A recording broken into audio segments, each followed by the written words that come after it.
नमस्कार, दिन भर की बड़ी खबरों में आपका स्वागत है। आपके साथ मैं हूं आदित्य कुमार। आज इस बुलेटिन में बात होगी जेईई मेन के लिए शामिल छात्रों का शिक्षा मंत्री का बयान की, उपसभापति के लिए बनने वाले विपक्षी गठबंधन की, जानेंगे कैसे होने वाले हैं बिहार विधानसभा के चुनाव, पश्चिम बंगाल चुनाव को लेकर क्या है सोनिया गांधी का मास्टर स्ट्रोक और यूपी में बीजेपी में क्यों छिड़ सकती है बगावत। साथ ही बात होगी मध्य प्रदेश में चल रही उठापटक की और आखिर में बात लोन मोरेटोरियम पर सुप्रीम कोर्ट में हो रही सुनवाई की। लेकिन तमाम बड़ी खबरों से पहले एक नजर सुर्खियों पर। पश्चिम बंगाल के सीएम ममता बनर्जी ने दिए निर्देश, नीट परीक्षा के मद्देनजर 12 सितंबर को पश्चिम बंगाल में नहीं रहेगा लॉकडाउन, सीएम ने ट्वीट कर दी जानकारी। बिहार में चुनाव से पहले आरजेडी को नुकसान, वरिष्ठ नेता रघुवंश सिंह ने पार्टी से दिया इस्तीफा, कहा मुझे माफ करें, लालू यादव के करीबी है रघुवंश सिंह। बीजेपी के पूर्व सांसद और अभिनेता परेश रावल को मिली नई जिम्मेदारी, परेश रावल बने नेशनल स्कूल ऑफ ड्रामा के चेयरमैन, पद्मश्री से सम्मानित हैं परेश रावल। दिल्ली सरकार का बड़ा फैसला, दिल्ली में फीस बढ़ाने वाले सभी स्कूलों पर होगी कार्रवाई, केजरीवाल सरकार ने दिया आदेश। और हफ्ते के चौथे कारोबारी दिन बढ़त पर बंद हुआ शेयर बाजार, सेंसेक्स 646 अंक की बढ़त के साथ 38,840 अंक पर और निफ्टी 171 अंक की बढ़त के साथ 11,449 पर हुआ बंद। सुर्खियों के बाद अब बात आज की सबसे बड़ी खबर की। देश भर में 1 सितंबर से 6 सितंबर तक इंजीनियरिंग प्रवेश परीक्षा यानी कि जेईई मेन परीक्षा 2020 का आयोजन किया गया। लेकिन परीक्षा को लेकर बवाल भी जमकर हुआ, जिसके बाद अब परीक्षा के लिए पंजीकृत और सम्मिलित हुए उम्मीदवारों की संख्या की जानकारी सामने आई है। यह जानकारी खुद शिक्षा मंत्री रमेश पोखरियाल निशंक ने दी है। इस पर चर्चा के लिए हमारे साथ मौजूद है राजीव जी, लेकिन उससे पहले रिपोर्ट देखते हैं। सितंबर महीने की शुरुआत में 1 सितंबर से 6 सितंबर तक देश भर में इंजीनियरिंग प्रवेश परीक्षा जेईई मेन 2020 का आयोजन किया गया। पहले देश भर में परीक्षा को लेकर बवाल जारी रहा, फिर जैसे तैसे परीक्षा का आयोजन किया गया तो पूरी तरह से छात्र परीक्षा केंद्र पर पहुंचे ही नहीं। ये जानकारी दी है खुद शिक्षा मंत्री डॉक्टर रमेश पोखरियाल निशंक ने। जी हां, शिक्षा मंत्री निशंक ने कहा कि जेईई मेन परीक्षा के केवल 6.35 लाख छात्र ही शामिल हुए, जबकि 8,58,000 आवेदन किए गए थे। शिक्षा मंत्री ने जेईई मेन 2020 परीक्षा से संबंधित ये आंकड़े बीजेपी के राज्यसभा सांसद सुब्रमण्यम स्वामी द्वारा बुधवार 9 सितंबर को सोशल मीडिया पर जेईई मेन परीक्षा के लिए पंजीकृत और सम्मिलित हुए उम्मीदवारों की संख्या को लेकर किए गए आलोचनात्मक ट्वीट के जवाब में दिए। राज्यसभा सांसद ने ट्वीट करके कहा था कि 18 लाख प्रवेश पत्र डाउनलोड करने वाले उम्मीदवारों में से 8 लाख ही परीक्षा में शामिल हुए। साथ ही शिक्षा मंत्री ने पल्ला झाड़ते हुए कहा कि जेईई मेन परीक्षा का आयोजन साल में 2 बार किया जाता है। पिछली परीक्षा का आयोजन जनवरी में किया गया था। कई उम्मीदवार जो सितंबर परीक्षा में सम्मिलित नहीं हुए, उन्होंने जनवरी की परीक्षा में अच्छा प्रदर्शन किया होगा, इसलिए उन्हें इस परीक्षा में सम्मिलित होने की आवश्यकता महसूस नहीं हुई होगी। साथ ही ये भी कहा कि हमारी एनडीए की सरकार छात्र कल्याण और छात्र सुरक्षा के लिए हमेशा से ही दृढ़ रही है। हम हमेशा ही हमारे युवाओं के हित के लिए कार्य करते रहेंगे। अब ये तो परीक्षा ना देने वाले छात्रों की संख्या से अंदाजा लगाया जा सकता है कि एनडीए की सरकार छात्र कल्याण और छात्र सुरक्षा के लिए कितनी दृढ़ है। राजीव जी, ये पहले से ही माना जा रहा था कि स्वास्थ्य मुसीबत के बीच छात्र परीक्षा देने को तैयार नहीं है। सरकार जबरन उन्हें मजबूर कर रही है और आज शिक्षा मंत्री ने बताया कि 25% छात्र परीक्षा से दूर रहे। जो शामिल भी हुए वो इसलिए नहीं कि वो सरकार के फैसले का समर्थन कर रहे थे, बल्कि हालात ऐसे बना दिए गए थे कि परीक्षा देना उनकी मजबूरी थी। और अब सरकार स्कूल खोलने की तैयारी कर रही है। क्या सरकार को छात्रों की बिल्कुल भी चिंता नहीं है? जी आदित्य, सरकार तो हमेशा यही दावा करती है कि उसे छात्रों के उज्जवल भविष्य और स्वास्थ्य की चिंता है, लेकिन उसके दावों को उसके फैसले ही गलत साबित कर देते हैं। देश इस वक्त कितने मुश्किल दौर से गुजर रहा है, ये सरकार अच्छे से जानती है। इस वक्त किसी भी लोक कल्याणकारी सरकार को ऐसे फैसले लेने चाहिए जो इस मुश्किल वक्त में थोड़ी राहत दे। लेकिन आदित्य, आलम यह है कि सरकार जिसकी भलाई की बात करती है उसका भविष्य ही दांव पर लगा देती है। आप देखिए कि मजदूरों की हितैषी बनने वाली सरकार ने उन्हें एक झटके में बेघर और बेरोजगार करके दर दर भटकने को मजबूर कर दिया। अन्नदाताओं की भलाई करते हुए उन्हें कर्जदार बनने और औने पौने दामों में फसल बेचने को मजबूर किया। व्यापारियों की भलाई का दावा करते हुए ऐसा राहत पैकेज दिया जिससे छोटे कारोबारियों को कोई लाभ नहीं मिला और अब यही छल छात्रों के साथ भी हो रहा है।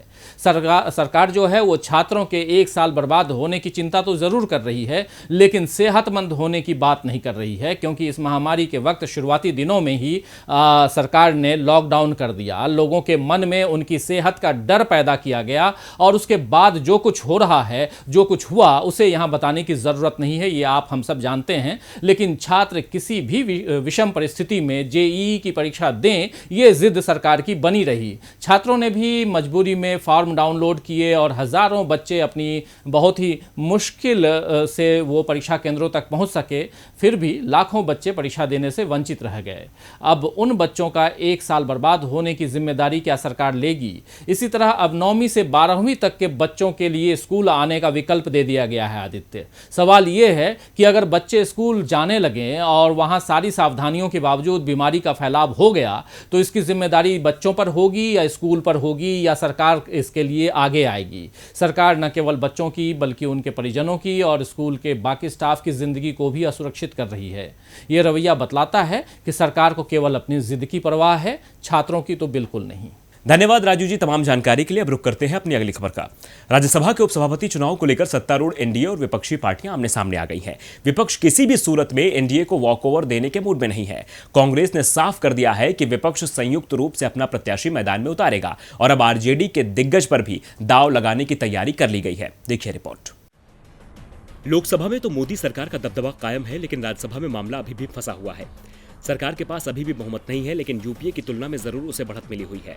14 सितंबर को राज्यसभा में उपसभापति का चुनाव है और एनडीए की ओर से हरिवंश नारायण सिंह मैदान में उतर चुके हैं। दूसरी ओर मोदी सरकार को टक्कर देने के लिए समूचा विपक्ष एक साथ आ खड़ा हुआ है। आरजेडी सांसद मनोज झा विपक्ष की ओर से उम्मीदवार बनाए गए हैं। हालांकि पहले डीएमके के तिरुचि शिवा को उम्मीदवार बनाए जाने की बात कही जा रही थी, लेकिन अब मनोज झा के नाम पर मुहर लगा दी गई है। राज्यसभा उपसभापति पद का चुनाव संसद के मानसून सत्र के पहले दिन 14 सितंबर को होगा। ऐसे में नामांकन दाखिल करने की आखिरी तारीख 11 सितंबर है। राज्यसभा में विपक्ष के नेता गुलाम नबी आजाद, कांग्रेस के उपनेता आनंद शर्मा, राज्यसभा में कांग्रेस के chief whip Jairam Ramesh, TMC, left, DMK, आम आदमी पार्टी और कुछ दूसरे विपक्षी दलों के नेता मनोज झा के नामांकन के वक्त मौजूद रहेंगे। कांग्रेस पहले ही साफ कर चुकी थी कि राज्यसभा के उपसभापति चुनाव में वो एनडीए उम्मीदवार को निर्विरोध नहीं चुनने देगी। उसके बाद विपक्ष ने मनोज झा के रूप में संयुक्त उम्मीदवार उतारने का फैसला किया। दरअसल राज्यसभा के उपसभापति रहे हरिवंश नारायण सिंह का कार्यकाल इसी साल अप्रैल में खत्म हो चुका है। हरिवंश फिर से राज्यसभा के लिए चुन लिए गए हैं। ऐसे में उपसभापति का चुनाव दोबारा से होना है। अब यदि बात राज्यसभा के समीकरणों की करें तो राज्यसभा में कुल 245 सदस्य हैं और चुनाव जीतने के लिए 123 सदस्यों का समर्थन चाहिए। एनडीए के पास राज्यसभा में सबसे ज्यादा सीटें हैं। BJP 87, AIADMK 9, JDU 5, Akali Dal 3, LJP 1, BPF 1, RPI 1, NPF 1, MNF 1, NPP 1 और नामी सदस्य 7 को मिलाकर कुल 116 सदस्यों का समर्थन हासिल है। हालांकि राज्यसभा सीट जीतने के लिए अभी भी 7 सदस्यों के समर्थन की जरूरत है। वहीं यूपीए के आंकड़े को देखें तो कांग्रेस 40, वामपंथी दल 6, TMK 7, RJD 5, Shiv Sena 3, NCP 4, Muslim League 1, JDS 1, JMM 1, Kerala Congress 1 और टीडीपी के 1 राज्यसभा सदस्य का समर्थन हासिल है। इन्हें मिलाकर कुल 70 का आंकड़ा पहुंचता है। ऐसे में गैर एनडीए और गैर यूपीए के दल ही सबसे अहम भूमिका में हैं, क्योंकि इनकी संख्या राज्यसभा में 68 है। इनमें आम आदमी पार्टी 3, टीएमसी 13, बीएसपी 4, बीजेडी 9, निर्दलीय 2, MDMK 1, PMK 1, Sapa 8, SDF 1, टीएमसीएम 1, TRS 7, YSR 6 और पीडीपी के 2 सदस्य शामिल हैं। ऐसे में विपक्षी पार्टियां मानसून सत्र से पहले एकजुट होकर अपनी राजनीतिक ताकत का एहसास कराकर भी बड़ा संदेश देना चाहती हैं। विपक्ष सरकार को घेरने की तैयारी कर रहा है तो बिहार विधानसभा चुनाव को लेकर भी तैयारी जोरों पर है। बिहार में चुनाव की तारीखों का ऐलान अब कभी भी हो सकता है, जिसे लेकर चुनाव आयोग लगातार बिहार में चुनाव की तैयारियों की अपडेट ले रहा है, क्योंकि महामारी के दौर में चुनाव कराना किसी चुनौती से कम नहीं है। बिहार में स्वास्थ्य हालात लगातार खराब होते जा रहे हैं। राजनीतिक दल चुनाव आयोग से फरियाद कर रहे हैं कि ऐसे मौके पर चुनाव को कुछ समय के लिए टाल देना चाहिए, लेकिन चुनाव आयोग भी जिद पर अड़ा है कि विधानसभा चुनाव तो समय पर ही होंगे। आयोग की ओर से तैयारियां भी लगभग पूरी कर ली गई हैं और अब सबको इंतजार है चुनाव के ऐलान का। बिहार विधानसभा का कार्यकाल 29 नवंबर को समाप्त हो रहा है। ऐसे में चुनाव का ऐलान अब कभी भी हो सकता है। और चुनाव आयोग से जो संकेत मिल रहे हैं उससे साफ है कि चुनाव का ऐलान 1 सप्ताह के अंदर कर दिया जाएगा। चुनाव 3 चरणों में कराए जा सकते हैं। 2015 में विधानसभा चुनाव का ऐलान चुनाव आयोग द्वारा 9 सितंबर को किया गया था। 9 सितंबर के बाद से ही कयास लगाए जाने लगे थे कि कभी भी बिहार विधानसभा चुनाव की घोषणा हो सकती है। दशहरे और दीपावली के बीच में मतदान की पूरी प्रक्रिया निपटाई जा सकती है और दीपावली से पहले ही मतदान की गणना कराई जा सकती है। वैसे यदि कोई परेशानी आती है तो मतगणना का काम छठ पर्व के बाद भी कराया जा सकता है। 29 नवंबर से पहले बिहार को नई सरकार मिल जाएगी।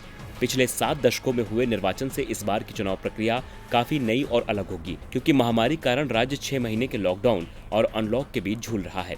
बिहार विधानसभा चुनाव के साथ ही 1 लोकसभा सीट और 64 विधानसभा सीटों पर भी उपचुनाव कराया जाएगा, जिसमें से सबसे ज्यादा 27 सीटें मध्य प्रदेश की हैं। निगाहें अब आयोग पर हैं, वो कब विधानसभा चुनाव का ऐलान करता है। विधानसभा चुनाव को लेकर बिहार में तैयारियां तेज हैं तो पश्चिम बंगाल के विधानसभा चुनाव को लेकर भी सरगर्मियां तेज होती जा रही हैं। जहां सत्तारूढ़ टीएमसी और बीजेपी के बीच अब तक सीधा मुकाबला समझा जा रहा था, लेकिन अब कांग्रेस ने भी कमर कस ली है। कांग्रेस ने सूबे की सियासत से बखूबी वाकिफ रहने वाले दिग्गज को चुनाव की कमान सौंप दी है। तो सोनिया ने बंगाल में किस पर जताया है भरोसा, देखिए इस रिपोर्ट में। पश्चिम बंगाल में कांग्रेस की बंजर पड़ी जमीन पर फिर से जान फूंकने के लिए उस दिग्गज की जरूरत है जो यहाँ की सियासत को अच्छे से समझता हो, जो सीधा ममता और बीजेपी से टक्कर ले पाए। इसीलिए सोनिया गांधी ने बंगाल की सियासत के टाइगर अधीर रंजन चौधरी को मैदान में उतार दिया है। लगभग 1.5 महीने के इंतजार के बाद कांग्रेस ने लोकसभा सांसद अधीर रंजन चौधरी को पश्चिम बंगाल कांग्रेस समिति का प्रमुख नियुक्त कर दिया है। कांग्रेस महासचिव केसी वेणुगोपाल की ओर से जारी पत्र में कहा गया है कि कांग्रेस की अध्यक्ष सोनिया गांधी ने अधीर रंजन चौधरी को तत्काल प्रभाव से पश्चिम बंगाल कांग्रेस समिति का प्रदेश अध्यक्ष नियुक्त किया है। पिछले दिनों बंगाल विधानसभा में विपक्ष के नेता अब्दुल मन्नान ने अधीर रंजन चौधरी को प्रदेश अध्यक्ष बनाने की मांग उठाई थी। उन्होंने सोनिया गांधी को पत्र लिखकर कहा था कि अधीर रंजन चौधरी को लोकसभा में कांग्रेस संसदीय दल के नेता बने रहने के साथ साथ बंगाल प्रदेश अध्यक्ष भी बनाया जाए। उन्होंने अपने पत्र में कहा था कि पश्चिम बंगाल विधानसभा चुनाव में बीजेपी और टीएमसी दोनों दलों के खिलाफ लड़ने और उन्हें हराने के लिए अधीर रंजन चौधरी पार्टी का नेतृत्व करने की पूरी क्षमता रखते हैं। हालांकि उन्होंने यह भी कहा कि कांग्रेस प्रदेश अध्यक्ष बनने के कई दावेदार हैं, लेकिन वामपंथी दल कांग्रेस गठबंधन को मजबूत करने और बीजेपी और टीएमसी को हराने के लिए अधीर रंजन चौधरी सबसे बेहतर विकल्प होंगे। ये पहली बार नहीं है जब चौधरी को जिम्मेदारी सौंपी गई है। सोमेन मित्रा के जाने से पहले अधीर रंजन चौधरी ही बंगाल कांग्रेस के प्रदेश अध्यक्ष थे। हालांकि उस वक्त वो ज्यादा कमाल नहीं कर पाए, लेकिन जब से उन्हें लोकसभा में नेता विपक्ष बनाया गया है तब से वो मोदी सरकार को जमकर चुनौतियां दे रहे हैं। मुद्दा चाहे कोई भी हो, अधीर रंजन सड़क से लेकर संसद तक सरकार की घेराबंदी करते हैं, जिसका फायदा कांग्रेस को मिलता है। इसी तरह वो पश्चिम बंगाल में भी कांग्रेस के लिए तुरुप का इक्का साबित हो सकते हैं, क्योंकि वो ममता से लेकर मोदी की सियासत को अच्छे से समझते हैं। खैर, ये तो आने वाला वक्त ही बताएगा कि क्या चौधरी ममता और मोदी को कर पाएंगे चित। पश्चिम बंगाल में अगले साल चुनाव होने वाले हैं, लेकिन सभी पार्टियां अभी से ही जोर शोर से चुनाव की तैयारियों में जुट गई हैं। सभी की निगाहें सरकार बनाने पर हैं। वैसे निगाहें यूपी विधानसभा चुनाव पर भी पार्टियों की हैं। यहां चुनाव होने में अभी 1.5 साल का वक्त है, लेकिन उससे पहले राज्य में 8 विधानसभा सीटों पर होने वाले उपचुनाव को लेकर जोर आजमाइश हो रही है। बीजेपी की राज्य में सरकार है, इसलिए उपचुनाव में बीजेपी का हर नेता पार्टी का टिकट चाहता है, जिसने बीजेपी को मुश्किल में डाल दिया है। तो क्या है सीएम योगी की परेशानी, देखिए इस रिपोर्ट में। यूपी में 2022 में होने वाले विधानसभा चुनाव से पहले 8 सीटों पर होने वाले उपचुनाव को सेमीफाइनल के रूप में देखा जा रहा है।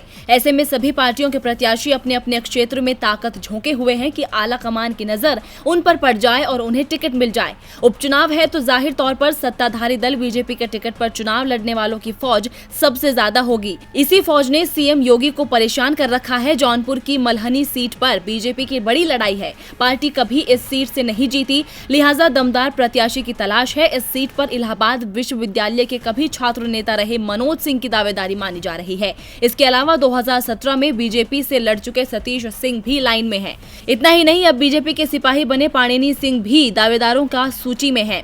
प्रमोद यादव का नाम भी लिया जा रहा है। वहीं उन्नाव की बांगरमऊ सीट पर लगभग 20 लोगों के चुनाव लड़ने के लिए आवेदन किया है। देवरिया सीट को देखें तो यहां विधायक जनमेय सिंह के बेटे ने चुनाव लड़ने की प्रबल संभावना जताई है। बीजेपी के लिए दूसरी बड़ी चुनौती स्वार सीट है। इस पर भी उसे कभी जीत नहीं मिली है। आजम खान के बेटे अब्दुल्ला आजम का चुनाव रद्द होने से ये सीट खाली हुई है।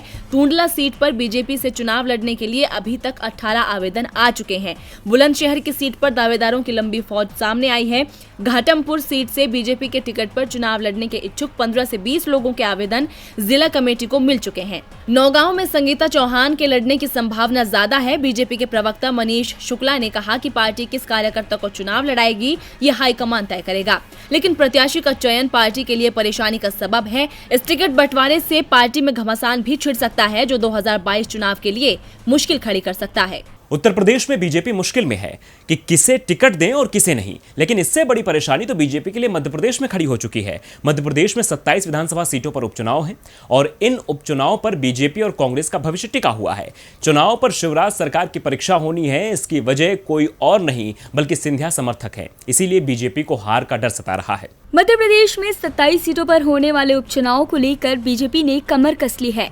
सत्तारूढ़ पार्टी अपने नाराज नेताओं को मनाने की कवायद में जुट गई है। बीजेपी के राष्ट्रीय संगठन महामंत्री BL संतोष मध्य प्रदेश पहुंचे, जहां उन्होंने चुनिंदा मंत्रियों के साथ बंद कमरे में बैठक की। मीटिंग में मुख्यमंत्री शिवराज सिंह चौहान और प्रदेश अध्यक्ष विष्णुदत्त शर्मा भी मौजूद रहे। जानकारी के मुताबिक बीजेपी के राष्ट्रीय संगठन महामंत्री BL संतोष ने असंतुष्टों और पिछले विधानसभा के हारे हुए प्रत्याशियों और उनकी मौजूदा सक्रियता के बारे में बात की। सूत्रों के हवाले से ये कहा जा रहा है कि उन्होंने कैबिनेट मंत्रियों से ये दो टूक कह दिया है कि प्रत्याशियों को जिताने पर सम्मान मिलेगा और हारने पर गाज भी गिर सकती है। सूत्र ये बताते हैं कि BL संतोष ने ये साफ कह दिया है कि अगर आपके क्षेत्र में कोई प्रत्याशी हारा तो आपकी माइनस मार्किंग होगी, मंत्री हार के लिए जिम्मेदार माने जाएंगे। उनके इस बयान से साफ है कि अगर शिवराज सिंह चौहान चुनाव में अच्छा प्रदर्शन नहीं कर पाए तो दिल्ली दरबार में उनकी पेशी हो सकती है, साथ ही CM पद की कुर्सी भी जा सकती है। अगर ऐसा हुआ तो इसके सीधे तौर पर जिम्मेदार सिर्फ और सिर्फ सिंधिया ही होंगे, क्योंकि ज्योतिरादित्य सिंधिया के आने से बीजेपी के पुराने नेताओं में असंतोष है। खासकर उन नेताओं में ज्यादा रोष है जो पिछले विधानसभा चुनाव में हार गए थे।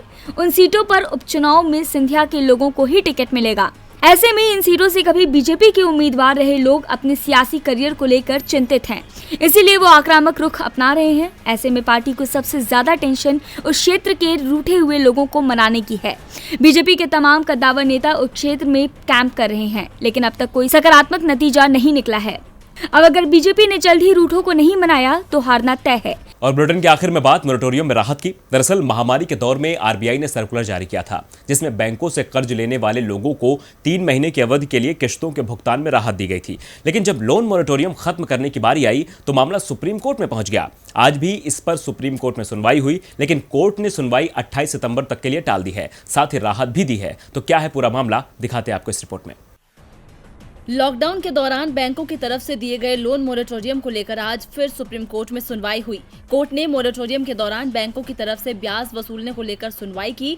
सुप्रीम कोर्ट ने लोन मोरेटोरियम मामले में सुनवाई 28 सितंबर तक टाल दी है, लेकिन कोर्ट ने कहा है कि पिछले हफ्ते दिया गया अंतरिम आदेश लागू रहेगा। पिछले हफ्ते सुप्रीम कोर्ट ने कहा था कि अगस्त के बाद अगले 2 महीने तक लोन अगर नहीं कोई चुका पाता है तो उसे बैंक नॉन परफॉर्मिंग एसेट यानी NPA की श्रेणी में नहीं रखेंगे। आपको बता दें कि पिछले हफ्ते सरकार ने सुप्रीम कोर्ट में हलफनामा दिया था, जिसमें उसकी तरफ से लोन मोरेटोरियम को 2 साल तक बढ़ाने का प्रस्ताव दिया गया है। दरअसल महामारी के दौर में RBI ने 27 मार्च को एक सर्कुलर जारी किया था, जिसमें बैंकों को 3 महीने के लिए किश्तों के भुगतान के लिए मोहलत दी गई थी। 22 मई को RBI ने 31 अगस्त तक के लिए 3 महीने की मोहलत की अवधि बढ़ाने की घोषणा की। नतीजतन EMI पर 6 महीने के लिए मोहलत मिल गई, लेकिन इस पर सुप्रीम कोर्ट में याचिका दाखिल कर कहा गया कि बैंक EMI पर मोहलत देने के साथ साथ ब्याज लगा रहे हैं, जो कि गैर कानूनी है। EMI का ज्यादातर हिस्सा ब्याज का ही होता है और इस पर भी बैंक ब्याज लगा रहे हैं, यानी ब्याज पर भी ब्याज लिया जा रहा है। इसी याचिका पर सुप्रीम कोर्ट ने RBI और केंद्र से जवाब मांगा था, जिसके बाद सरकार ने कोर्ट में हलफनामा दिया था। अब अगर सुप्रीम कोर्ट सरकार के इस प्रस्ताव को मान लेता है तो कर्जदारों को कम से कम 2 साल तक लोन चुकाने से राहत मिल सकती है, लेकिन ये किन शर्तों पर हो सकता है सुप्रीम कोर्ट ही तय करेगा। फिलहाल 28 सितंबर तक सुनवाई टल गई है। दिन भर की बड़ी खबरों में फिलहाल आज के लिए इतना ही। देखते रहिए DB लाइव। नमस्कार।